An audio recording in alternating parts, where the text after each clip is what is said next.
Hi, everyone. Thank you for joining the FNPhenomenal Google Hangout. I'm so excited to be here with bSmart founder, Megan. Hey, how's it going? Good, thank you for having me. How are you? I'm doing excellent. So I'm so excited to have you here because I'm such a fan of yours. Like I know I already write for your site, but it was just so amazing. Like when I saw your mint.com article, I was just like, oh my God, I'm obsessed with her. So I just had to have you on and just really talk to you live and just really just show people how awesome you are because you are such an inspiration. So thank you, thank you, thank you. So I always do this when I interview people because I get so excited to talk to them that I forget to introduce myself. So, for anyone who is watching and for everybody who will be watching the replay, I am the FN Phenomenal, Frugal and Phenomenal founder, Aisha Taylor. And so, what we do at FN Phenomenal is we teach women that their self worth is not dependent on their financial worth. And so, for those of you who are here with me the first time, what that means is so many people get caught up on trying to look the part. They can get into you make it. But one of the things that we teach here is that it's okay to be frugal, but it's okay, really okay to be phenomenal as well and to just show the world how awesome you are and not really having to hide behind material things to really portray a certain image. So that is what we are all about right here at FM Phenomenal. And so now, Megan, what I want you to do is really just share with everyone what you do in your own words. What is bSmart? I created bsmartguide.com. It's meant to be an empowering platform for women. It's a website where women are meant to learn, connect, and promote their businesses. Women can guest blog, create a profile with links to their Twitter profile or website URL and share details about themselves. They can spotlight their business, host their event, interact with other members through a Q&A forum. So it's a community online for aspirational millennial women to learn from each other, uh, increase their network, and promote their businesses and passions. It could be a hobby or nonprofit. It doesn't have to be a business. So I created Be Smart because I was looking for that. I was looking for a supportive community of women, and I was also looking to increase my network with other women and to learn from them, which I learn every time you submit a post more about money management. So it's really an honor to have you blog for us, and I love your content and money saving tips and investing tips. I think they're fantastic. So thank you. You're welcome. Thank you. I'm just really excited to be a part of such a positive community. Just like today, I got my Be Smart email, and here I am. Like, I'm trying to get my cell phone fixed, and I didn't want to hand over my cell phone because I'm reading the article. I'm like, wait, I'm in the middle of reading an article about dating. So, but then That I was had an to hand it over. amazing. Um, I read that article. That was a great one. It definitely was. And I'm just really excited that I was able to connect AJ with you because she's so awesome and she loves you. I didn't know you two knew each other. That's crazy. I didn't realize that. But she's wonderful. Mm-hmm. Anyway, thank Yeah, you. she's out here in Detroit. Well, that's fantastic. Well, the next time you're in New York, let me know. You know, I'll be in New York at the end of the month, so I'll let you know. Perfect. Perfect. Yay! So, one of the things that you were talking about is what inspired you to create bSmart. And one thing that really stuck out to me in the article that you submitted for Mint.com was the fact that when you were in corporate America, and when you were climbing the ladder, one of the things that you noticed was that women did things differently than men in terms of how to get promoted and really succeed in the workplace.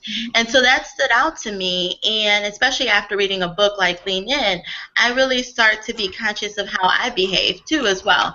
Like, I look around at men, and if a man wants to learn something, he's really not afraid to say, hey, I really want to learn this. Can I join your project, right? But women will sit back and be quiet and a lot of times wait to be asked because we don't necessarily want to be intrusive or be too bold, because when we're like that, it's a kind of a double standard. So how are you able to manage through that, and how did that contribute to your desire to create bSmart? Well, what I learned in business, and what pertains to success professionally and personally, it's all relationships. It's building a network. And I think that for me, I never want to ask anyone for anything. And so what I'm going to do is I'm going to work really hard, whether it's my job or my website, bSmart, and I'm going to work super, super hard into the night, put out a quality product, and I'm never going to ask for things like, how do I accomplish this next step? How did you accomplish fundraising? How did you accomplish, updating your website design? I think I should have a raise. How do you feel about that? Asking is really hard for women, and so I think I noticed that from college to the professional world, it seemed like guys just naturally started going to lunch, going golfing, and sharing information and bringing new guys along and mentoring them and bringing them in the room. And I think that people tend to gravitate towards people who look and sound like them. So it's really easy for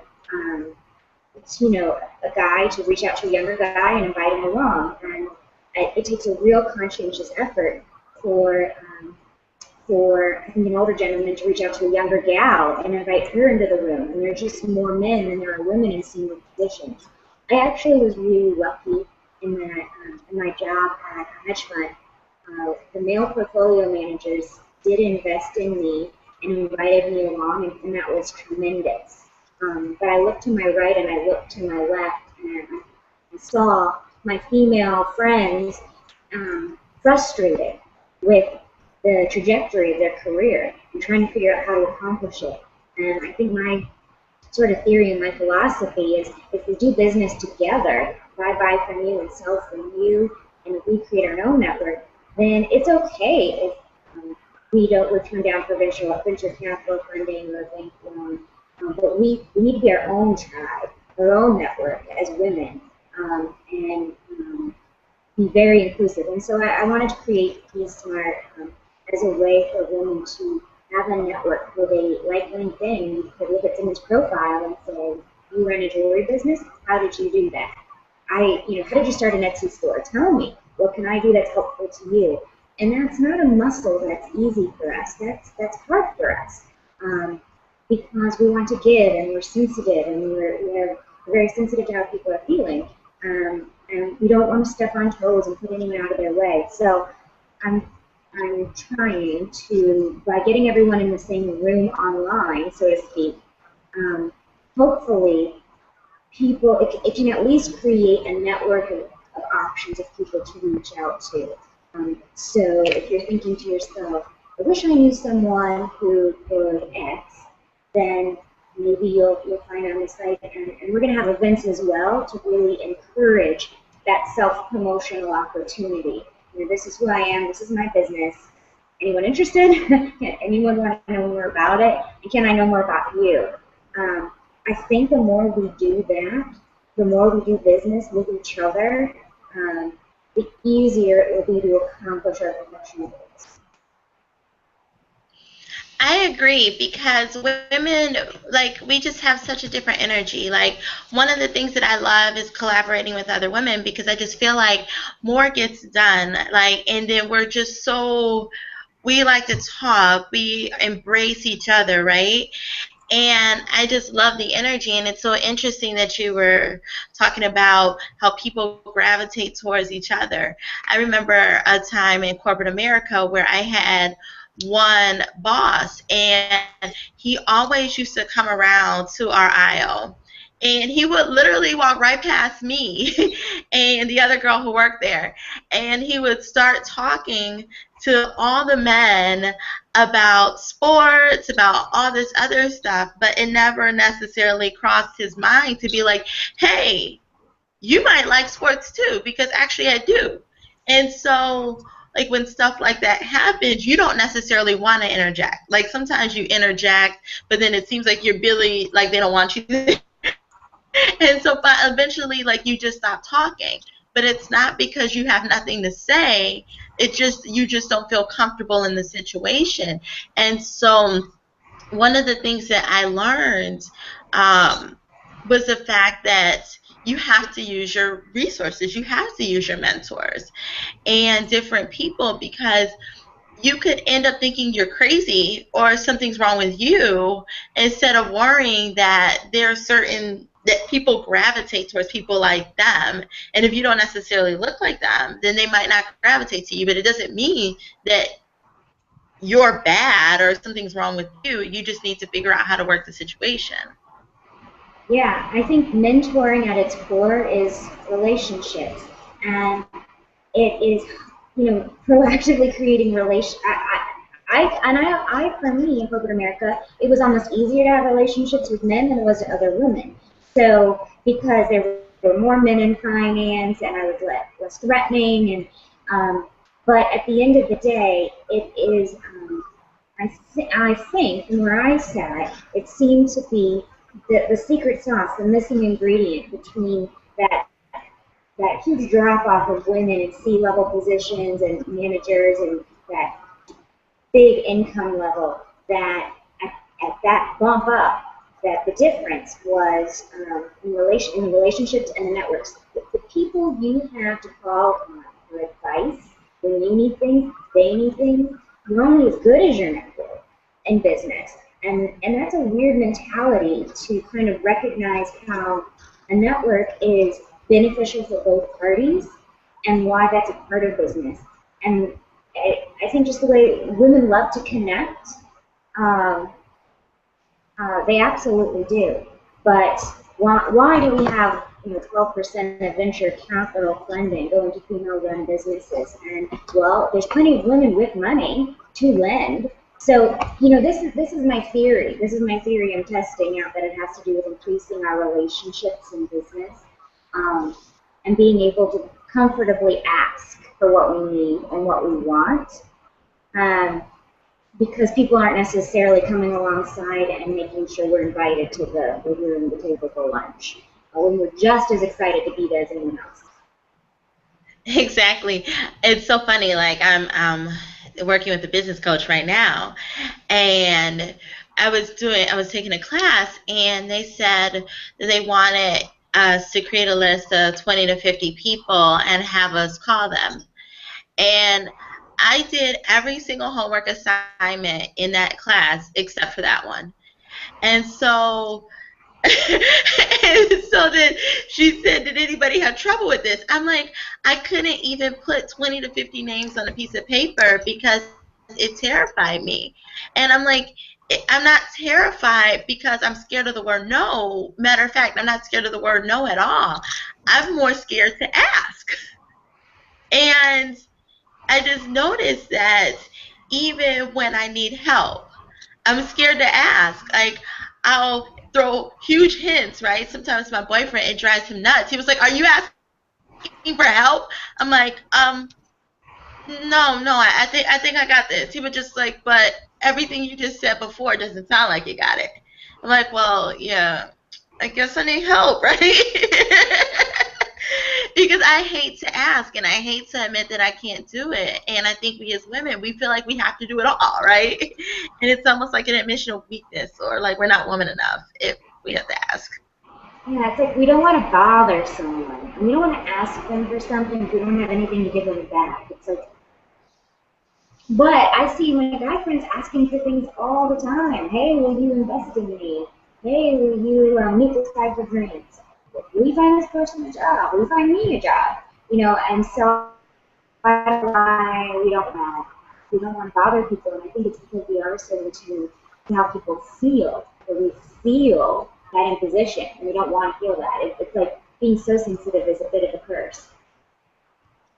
Yeah, I totally agree with that. So, what were some of your biggest challenges in starting Be Smart? Well, I noticed one of your questions that you had sent was where did I find the time or something of that nature. So I would say that was the biggest challenge, the time. Not only was I working in finance, not only was I working over the last 10 years in finance between 50 to 70 hours a week. I would also commute 2 or 3 days a week to Connecticut, and take Metro North and travel 3 hours a day. So the biggest challenge was time and exhaustion. I worked on the website on the train. I worked on it on my iPhone, standing in line. I worked on it taking a shuttle bus. I worked on it at 2 in the morning. So the biggest challenge was stamina. And in a way, that was a blessing and a curse because I was so busy and trying to get it off the ground. I didn't, and I didn't have time. I didn't have those to kind of feel insecure or to feel nervous. I just had a list of items I would try to get checked off every week and do it. I think now that I left my job 8 weeks ago to run full time and I have all this free time, it's the scary thing is the opposite. For the first time, because I have all this time, I'm thinking, oh, is this helpful? Is this not helpful? How is this working? I've got all these feelings and emotions where I didn't have that before because I didn't have time. I just had to check things off my list. So I think the biggest challenge before was stamina. And the biggest challenge now would be to keep up the stamina, get to stamina again. So, it's always something. It is. Congratulations. I'm so excited for you because that's like, if you're an entrepreneur, like that's just like the entrepreneur's dream to be able to really pursue their passion full time. So that's, oh my God, I'm just so excited for you because that's where I want to go. So I'm excited. Um, It's a little scary. so one of the things, huh? It's a little scary. I know. Like it seems like it. Like it's so funny when you're sitting here in the comfort and you have your paycheck that comes regularly. You're just like, I want to do it. I want to do it. I want to do it, right? But then, like sometimes I allow myself to start to think what it would be like, and then all of a sudden I get terrified. I'm like, well, what about healthcare? And then I just start thinking all of these what if thoughts, and then it terrifies me. And I'm like, okay, job sounds cool, right? And so and sometimes when I talk to other women or other entrepreneurs, one of the things that they say is they don't want to go full, or they're terrified to go full time because they think of everything that they're going to miss out on in terms of the comforts of having a steady paycheck. Did you feel that at all, like that fear just before you did it? And how did you get over it? So I'm a believer in that you should do as much as you can before you leave your job. So I worked on bSmart on the side for 3 years, about 20 hours a week.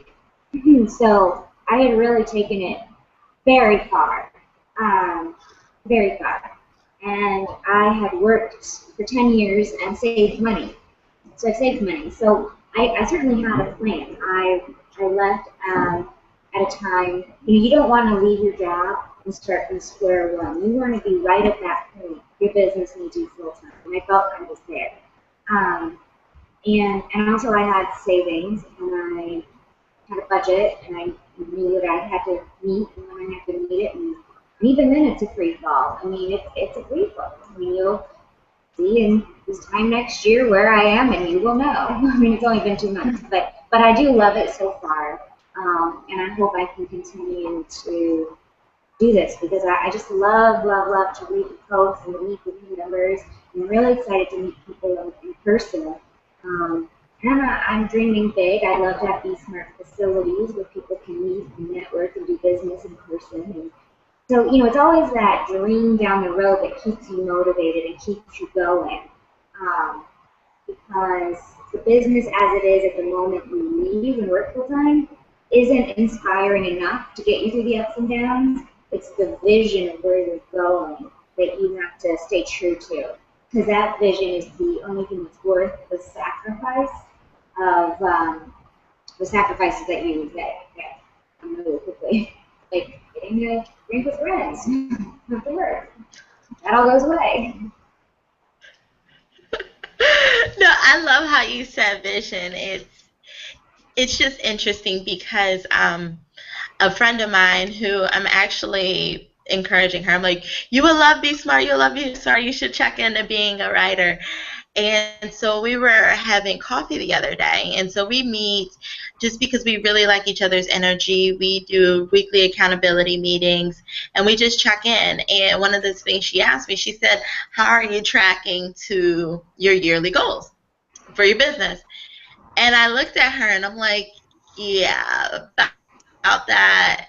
I'm like, I didn't set yearly goals for my business. And she said, but that's not like you because I'm in finance too. Like I have my MBA in finance. And she was just like, how is that possible? And then I said, the way I measure my business, it's so much different than it's so different than I would measure projects at work because all I see is the end goal.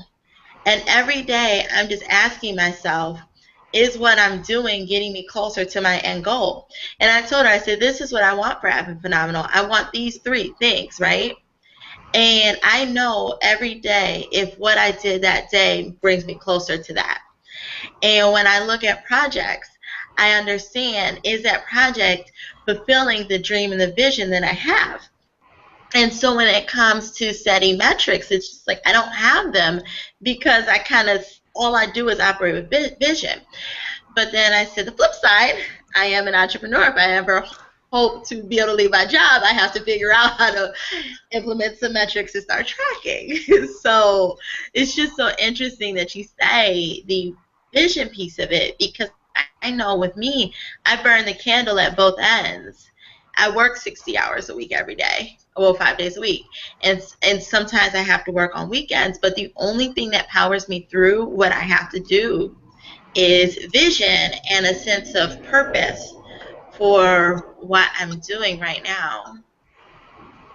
Yeah, the purpose is really the whole point of it because, the Gallup survey folks, they say well-being is among 5 categories, and they used to say career, money, physical, community, social, and they changed the career bucket to be called purpose because if I think that's the struggle of the entrepreneur or the entrepreneur who hasn't left their job.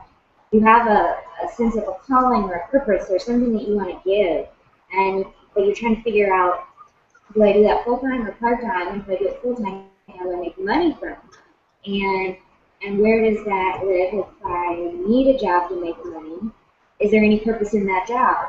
So it's an interesting question. It's a good question, and I'm glad that you and I and other people are thinking in terms of service and how we can, um, give of our gifts and talents. But sometimes, giving, being in your purpose, you might never leave your job. That might not be the right path. So purpose doesn't necessarily mean full-time job, and it doesn't necessarily mean being an entrepreneur. Although sometimes that's a little hazy. How do you do one and not the other? Because if you do take the plunge and you're an entrepreneur full-time, you have to be so convinced that that's not only a purpose, good fit for your purpose, that's a good economical fit. Like, it has to fit all of those things. Sometimes there's a purpose that's not a good economical fit. Like maybe miming, I don't know. For example, I'm just going Exactly. So when if you think about, I remember seeing a stat that said 70% of people are either hate their job or they're unhappy in their job or it's just not a good fit. So what would you say to somebody who might be in that situation? How do they start to find fulfillment through other areas or maybe even look for ways to fulfill themselves at work just so they can have fulfill that like life and well-being bucket? Well, I don't know. I'd ask Gallup. That's a tough one. I actually loved working in finance. I loved what I was doing there. I loved working in hedge funds. The fund I was working at, the first fund closed, but when it closed, I was really sad. And then the hedge fund I just left, where we were building a management platform, I loved the people, and that was hard to leave. So I was in a situation where I love the people, and I'm a hedge fund business. I love that business, and it wasn't so much that I was leaving something as it was I was wanting to go to something. So, but I had two good pieces of advice regarding jobs that I thought was good. You should leave your job for another job when you're not able to learn anymore or earn anymore. And so, I mean, sometimes when people are frustrated, it could be one or two of those things that they're not learning, they're not challenged, people need a good amount of stress and creativity, or there's no potential for growth. They can't earn anymore. Therefore, there's no carrot or incentive for them to work harder.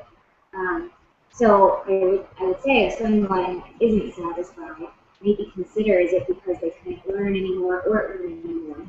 And then finally, one person once told me that who you work with is as important as what you do.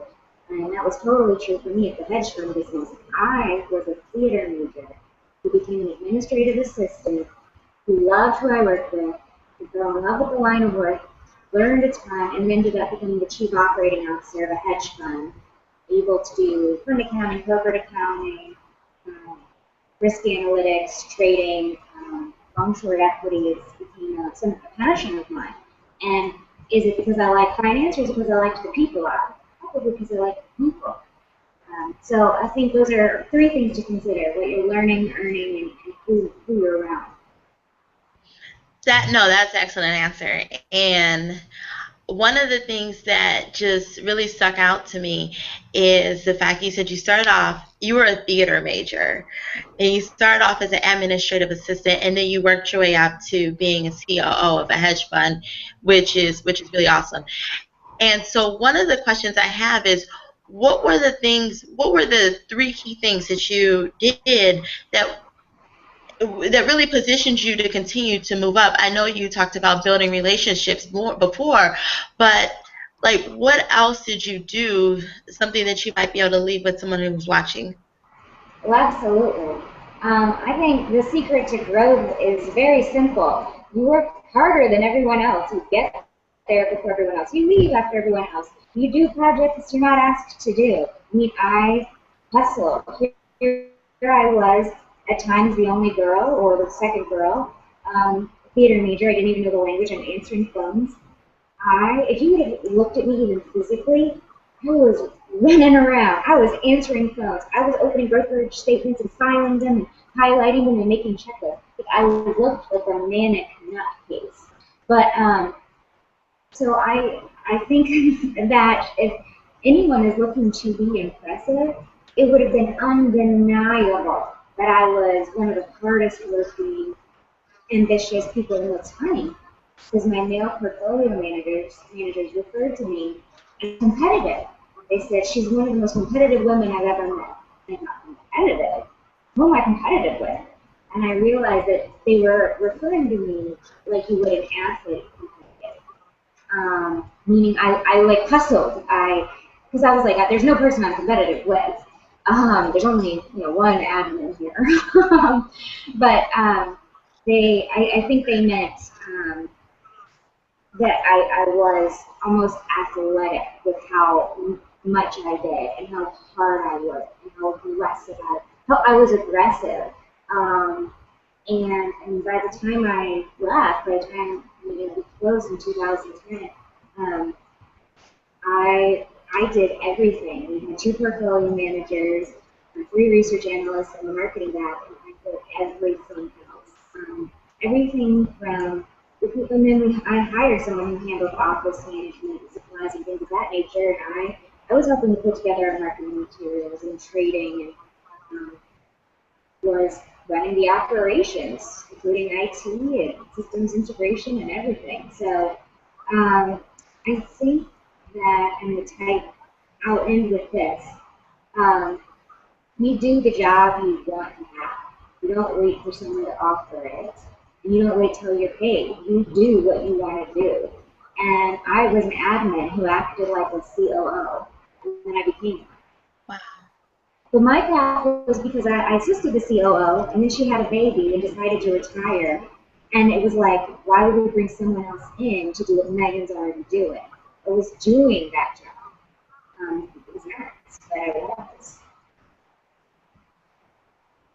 So I have a couple of questions from that. So how did you first ask for that next assignment? Or did you just say, hey, here's a need, I'm just going to go fill it? Because sometimes I know one of the things too that I struggle with is saying, okay, I see this, or can I do this, because you think that you might be stepping on someone else's toes. So how do you, again, thinking about everybody else's feelings. So how do you get around that and just say, hey, this is what I'm going to do. I'm going to work harder than everyone else, and I'm actually just going to ask for what I want. How did you do that? You know, it's tricky. I tend to live where I would rather ask for forgiveness and ask for permission. Um, my first firm that I worked at, it was a small firm, and the portfolio manager had this mentality. He said, if you hear something, you're now responsible for it. If you're in a meeting, if you're walking down the hall, if you know of something, you're responsible for it. So don't wait for assignment to be given to you. Don't wait for someone to give you a project. If you're aware of it, you're responsible. So I kind of took that to heart and became responsible for everything I was aware of. When I went to a larger firm, a much larger firm after that, I did step on some toes and there were some bumps and bruises. I would make suggestions or improve something I wasn't asked to improve or produce something I heard needed to be produced. And there were times when people saw that as a little bit competitive or threatening. But that wasn't my intention. I'm not trying to get ahead at someone else's detriment. I'm trying to make a better organization so that everyone can be happier and have a better life. And I think that as people got to know me and people know your personality, um, they'll know, is she trying to take work away from me, take money and opportunity away from me, or is she truly trying to make this business run better? That's what I was doing.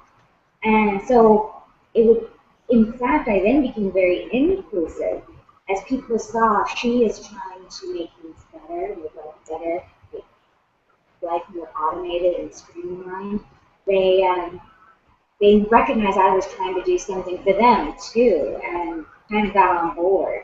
So I think it has to do with your motivation, and are you really trying to make life easier for everyone around you and improve the company, or are you trying to be impressive in the eyes of your manager and take work from your coworker? And that's not good. There's always work that can be done. I mean, there's always work to do. There's no shortage of work.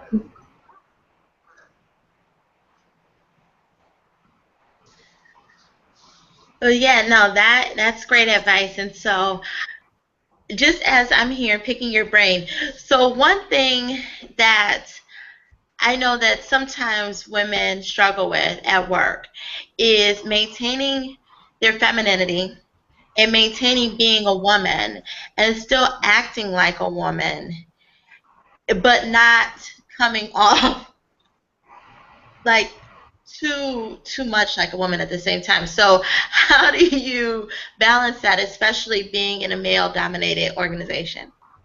Well, as a theater major, and when I was working in my first hedge fund, there were moments where the hedge fund managers, they're tall, maybe they're from the Midwest or the South, and they're loud and intimidating. I'm a petite girl. I'm a girl. I'm petite. I have a small voice. I'm a very girly girl. I have a bow or a polka dot somewhere on me. And there were moments where it was tense or, maybe just how it is in hedge funds, heated or um, just it can be tense with the markets and all of that. I didn't at first know how to behave. And as a theater major, I tried something one day where I thought, I'm going to pretend I'm a 50-year-old man, and I'm just going to play that character. And I just would pretend that. I mean, I know this probably sounds bizarre, but in theater we do this thing called, it's a game of cards, where cards you have playing cards. You have a two up through a jack, king, queen, and ace, and they have you play a scene where you have to be a two in the scene and the other person's a king. And then they have you play the scene again where you reverse those roles and you can see how your voice changes and your body changes with saying the same words. And this is actually what's done at Stanford Business School. A theater friend of mine teaches acting with power to Stanford Business School students. So this is like a real thing. But I thought I'm going to pretend to be a 50-year-old man. And so when I spoke, I would speak directly, I would speak loud, I would speak clear, I would speak slowly, I would be direct. And it worked really well for me. And so I was sort of this dichotomy. I was wearing a little outfit and a little person, but I literally was pretending to be a man. And while people say, don't be a man, be a woman, I mean, I was wearing very cute clothing, very trendy, I had fabulous hair and makeup, I looked great. But I was just playing, whether it's you're playing an older person or a man, it's like that face card game. I'm not pretending to be a king or a queen or a two or a four. And there's no need to play a two or a four when you're talking to a manager or the owner of a company. That's ridiculous. So it's not about pretending to be another gender, but it is playing with status. And that's your own prerogative, the status you want to have. But you can be respectful and still be a king status. I love that. You said, why would you play a two or a four? That's ridiculous. Like, when you put it like that, it's just like, wow, like you're playing small if you don't step up and really show people what you have. Like, it's no reason to kind of shrink and not talk, not share your expertise, and not really contribute because you're scared. Because if you feel like, and that's one of the things that I noticed even in conference rooms, like if a man tells another man, if a man asks another man a question, right, or he pushes back on the answer, the man doesn't say, okay. They defend what they're doing, right? But then when I look at women, if somebody gets challenged, a woman will be like, okay, okay. And they don't necessarily express why they held that view in the first place. So if you think about it, like maybe you pick that card, I'm going to be a king, or I'm going to be a 50-year-old man, or I'm going to be somebody, whoever you want to be, right? Like, how would that person behave in that situation where they shrink back and not say anything or not defend it? Or would they say what they need to say and get the point across? So I love it. Yeah, and the result of it is I'm not a bitch, I'm not mean, I'm not rude, I'm not hurtful to my female friends. It gives me permission to say and do what needs to be said and done, and be direct and to be helpful. I don't think anyone was ever. I think some people were shocked and often shocked at how direct I am and my candor, but they never stopped me. And at that point, it was so ingrained because I was acting like my mentor, who was a 50-year-old man. I didn't know how to play it too. I lost that ability. I love it. I absolutely love it. So, and one of the things that I really liked how you said is like you were so feminine. You still wore your polka dots. You still wore a bow. Like, I had I makeup like on. that. I looked good. I just had a deeper voice. And like they said, it's all in the voice, right? And so I find myself even at work, like I have to think, watch your tone, because the tone of your voice really implies whether you're asking permission or if you're telling people what you think. Like if Yeah, I'm providing a recommendation and I'm like, what'd you say?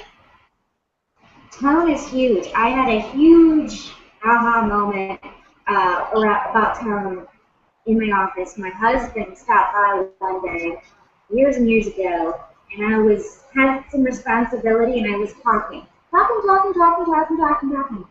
And people were just moving about. Men, older men, they weren't really listening to me. And I turned and looked at my husband like, nobody's listening to me. And he said, slow it down. Nobody's listening to you because we can't hear you. You're speaking too fast. It's too high pitch. It's just hard to hear. So I got in this habit of speaking slowly and direct and lowering my voice. Not because I was trying to be a man, but apparently no one could hear me. I love it. That's so awesome. It's just amazing, like how tone is. And I just sometimes it's different because I'll talk to somebody outside of work, right? And I sound one way. Like I feel like my voice is so high pitched and high and nasally, right? Or like if I'm at work, sometimes it just gets even fat. It's weird, right? And then once I became aware of it, I started to watch other women, and it's the same thing. It's not a necessarily commanding pitch or tone. So it's like, how can you necessarily be taken seriously if the tone of your voice indicates you're unsure of yourself? Not necessarily because you're unsure, but sometimes you just get nervous, I guess. I don't know. And quite frankly, I can see how an older gentleman might think I'm being screechy and just tune me out. I can understand that. You gotta slow it down. I'm not offended by that. Hmm. It makes sense to me. If that's who my audience is, I need to adapt to my audience. Be heard. Exactly. And that's the exact same concept in business, too. Like, as an entrepreneur, you have to understand your audience because you don't want to quit your job and then have no one to help or serve. So, so one, a couple more quick questions. Um, so how can we do it all, right? I know there's always this debate, like, can we really do it all because we try? So what are your thoughts on that? Yeah, I don't, as a business owner, as a person, you wake up in the morning and you have like 10 things on your list and you don't get those 10 things done on your list, let alone having it all. So I don't think it's possible or something. It's a misleading phrase because what is all? What is everything? And how do you know when you have it? So for me, the only thing that works for me is going back to that purpose conversation. What is my purpose? Um, there are 1,001 things I could do today. Conversations I could have with people, work I could produce. Now that my time is my own and I have 24/7 up to me, how do I organize my day and my time? And what do I work on and not work on? And get paying clients and how much to do there? And when do you stop? And for me, my day, your day comes down to minutes. How do you spend the minutes? And that comes down to what your life looks like and whether or not you have it all professionally, relationally, and everything. You should only do what you should what you're supposed to do every day. And like for me, I tend to think that purpose and calling comes from a divine source, whether it's God or the universe or this or that. But you know, today you can only do what you've been called to do today. So if that's being a mom, if that's being a good friend and listening to someone on the phone and the laundry doesn't get done, if that is using your business or your hobby to serve other people, that's great. So, it's impossible to do everything. And I used to kind of say to myself when I was very overwhelmed and my list of things was very long, and I thought, okay, I'll do this amount for my job, this amount for my hobby, this amount for my husband, this amount for my friends. And I haven't been to a gym in 10 years. And these, personal things are very neglected. And, when you start to prioritize things in that way, it's miserable. And so I stopped and I would be so overwhelmed with everything I had to do every day. And I would say to myself, you have time to do everything you've been called to do today. You have enough time to do today what you've been called to do. So whatever that is for me and a wife, as a friend, as an entrepreneur, I have enough time today to do everything I'm supposed to do today. And so how do I know what I'm supposed to do? I love those books like Seven Habits of Highly Effective People. Um, those books talk about writing a mission statement as a person or your business.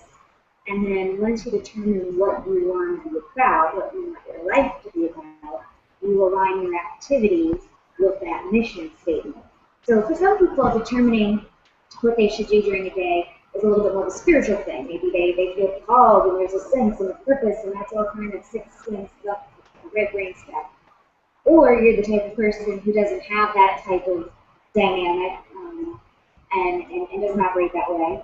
But as Seven Habits of Highly Effective People point out, you outline your priorities, your values. From your values, you create what you want to be about, the mission statement, the person.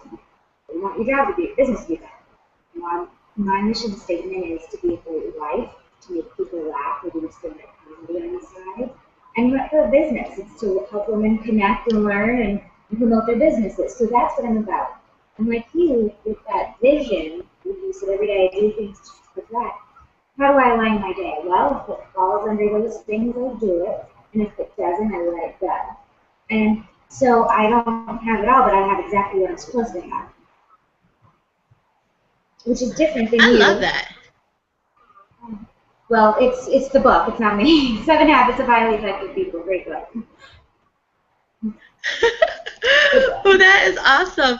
So, what are two lessons that you want the viewers to take away from this? Oh, two last sentences, you said? Two lessons or two key points, key takeaways.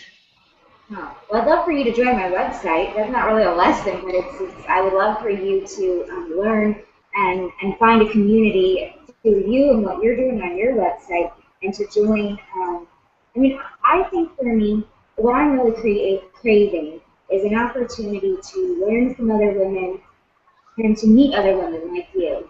And so that's why I created bSmart. So I think the lesson in that is, number one, to put yourself out there,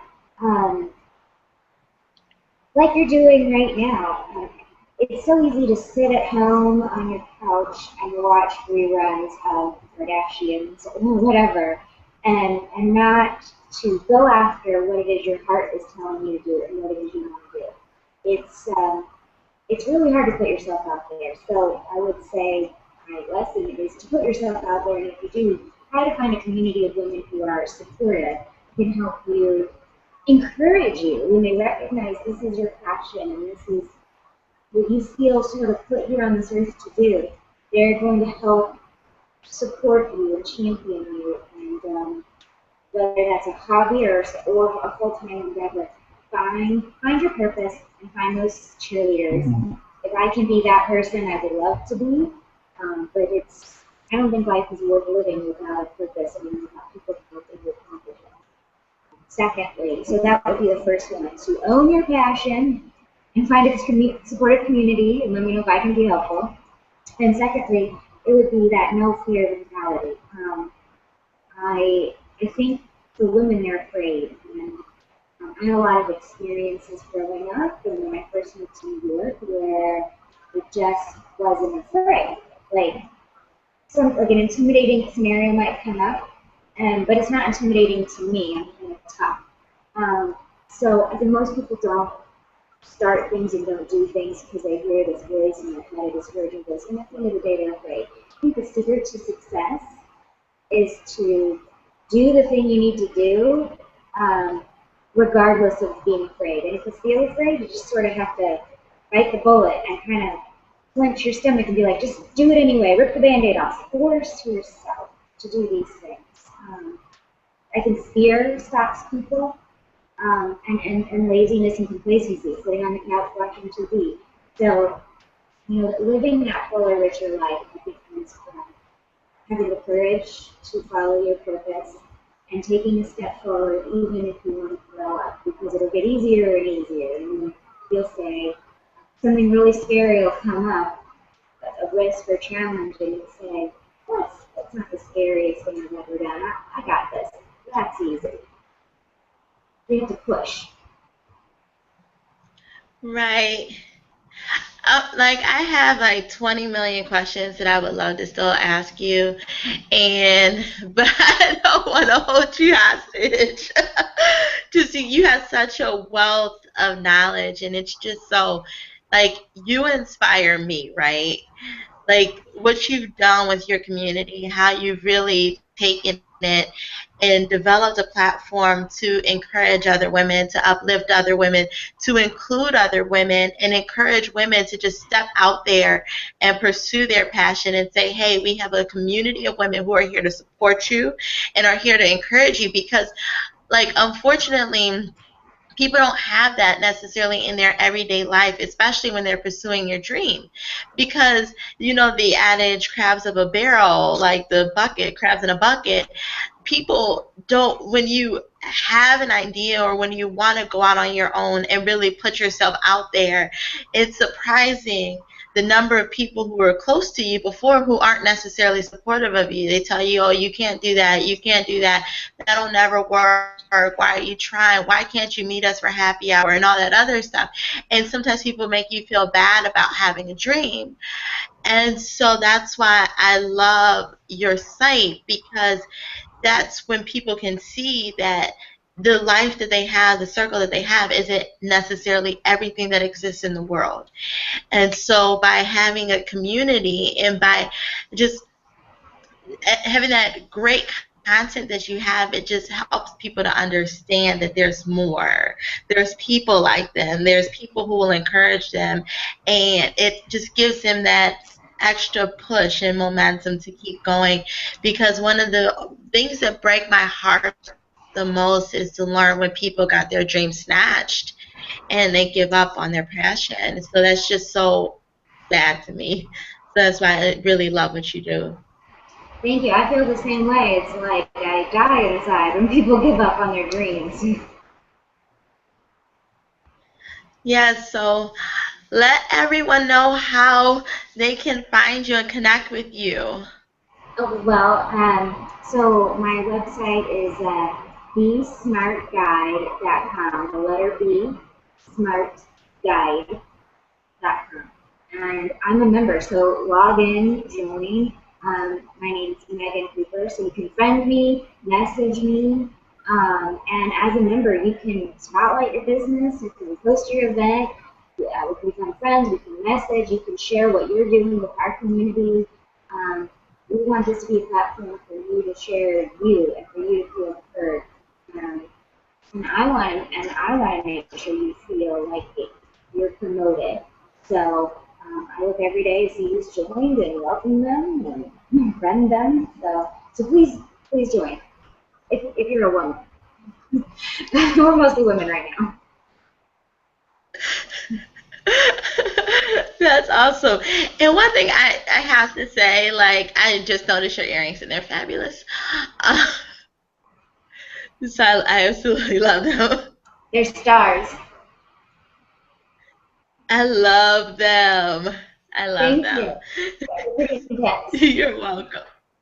Thank you. I love your necklace. Oh, thank you.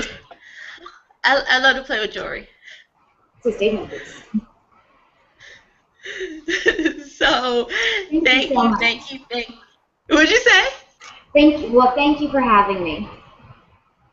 Oh, you're welcome. I'm so happy that we got to talk live, and I'm just in awe. Just like I said, I admire you. So I'm just really happy to have you here today. So I really appreciate you taking the time to join us. So everyone definitely check out the site bsmartguide.com. It's really amazing.